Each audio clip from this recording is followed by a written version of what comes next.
დავით ნარმანიას კიდევ ერთი ხმაურიანი გადაწყვეტილება, რომელიც თბილისის მერის მინისტრობის პერიოდს უკავშირდება, არასამთავრობო ორგანიზაციის მიერ გასაჯეროებული ოფიციალური დოკუმენტაცია ადასტურებს, რომ ინფრასტრუქტურის სამინისტროს ხელმძღვანელმა ნარმანიამ 2 კვირის შექმნილ კომპანიას ტენდერის გარეშე გამარტივებული წესით განსაკუთრებით ძვირად ღირებული კონტრაქტი გაუფორმა.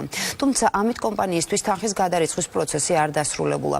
ნარმანიას შემდეგ მსგავსი სამუშაოების შესასრულებლად იმავე კომპანიას დამატებით 8 მილიონი გადაერიცხა. და ახლა ეკო მაღრაძესთან განვაგრძობთ საუბარს, რომელიც დოკუმენტებს გაეცნო.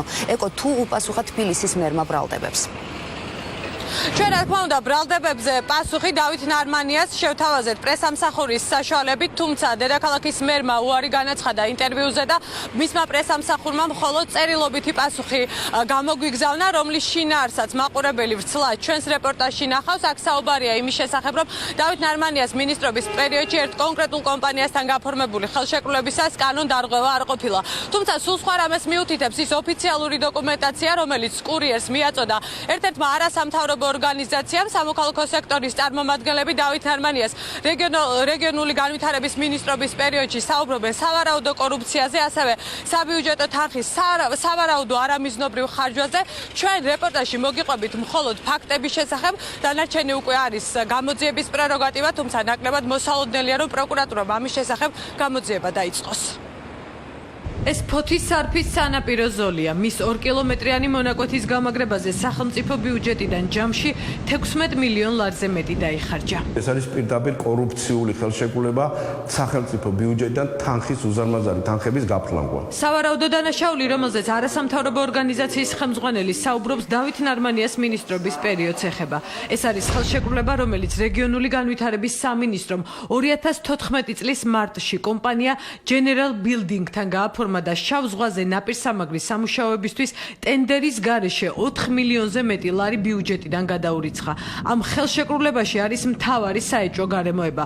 კომპანია, რომელსაც გამარტივებული წესით დავით ნარმანიამ რამდენიმე მილიონი ლარი მისცა, თანხის გადარიცხვამდე 2 კვირით ადრე იყო დაფუძნებული და არანაირი გამოცდილება არ გააჩნდა.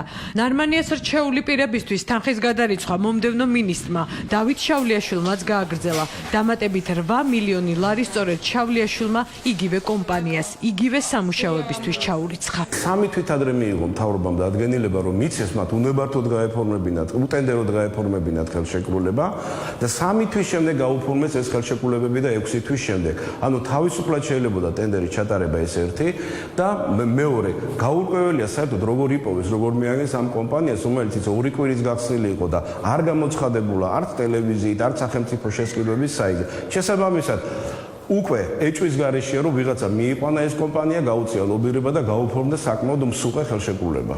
კომპანია General Building-ი არ არის ერთადერთი ახლად დაფუძნებული და გამოცდილების არ მქონე კომპანია, რომელსაც რეგიონული განვითარების სამინისტრო მილიონები ყოველგვარი ტენდერის გარეშე ჩაურიცხა. დღეს არასამთავრობო ორგანიზაცია შეაჩერე კორუფციის ხელმძღვანელმა კურიერს რეგიონული განვითარების სამინისტროს გაფორმებული კიდევ ერთი ხელშეკრულება გადასცა. კონტრაქტი ამჯერად 5 მილიონ ლარზეა გაფორმებული.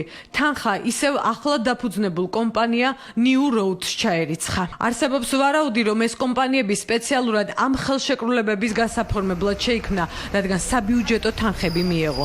კურიერმა დღეს ვერც New Road-თან და ვერც General Building-თან დაკავშირება ვერ შეძლო.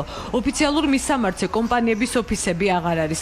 ასევე ოფიციალურ დოკუმენტებში მითითებული მეპატრონეების ნომრებიც სხვა პიროვნებებზეა რეგისტრირებული. ეს კიდევ უფრო აღრმავებს ეჭვს იმის თაობაზე, რომ ორივე კომპანია კონკრეტული მიზნისთვის და მხოლოდ რამდენიმე დღით შეიქმნა. კომპანია General Building-ი. ნომერი მე მაქვს 6 წელია ვუსწავლ. თქვენ ხო არა ხართ ამ კომპანიის თანამშრომელი? არა. ინფორმაცია მთავრობის სავარაუდო კორუფციული გარიგებების შესახებ სამოქალაქო სექტორის წევრებმა საქართველოში მომუშავე საერთაშორისო ორგანიზაციის წარმომადგენლებს გააცნეს. ბიუჯეტი ხალხის ფულია და დაუშვებელია, რომ ის მთავრობამ დახარჯოს. ხშირად ხალხი იბნევა და ჰგონია, რომ მთავრობა ფულს მათ საჩუქრად აძლევს. ფაქტია, რომ კითხვის ნიშნები ამ მიმართულებით არსებობს.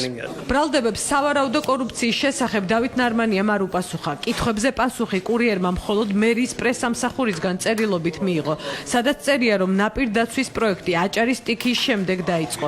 ის ქვების ჩაყრასა და ნაპირის გამაგრებას ითვალისწინებდა. სამუშაოები დავალებული ჰქონდა სახელმწიფო სამშენებლო კომპანიას, რომელმაც თავის მხრივ ქვეკონტრაქტორად აიყვანა კომპანია General Building-ი. მერიდან იუწყებიან, რომ სამუშაო შესრულებულია პროექტის მიხედვით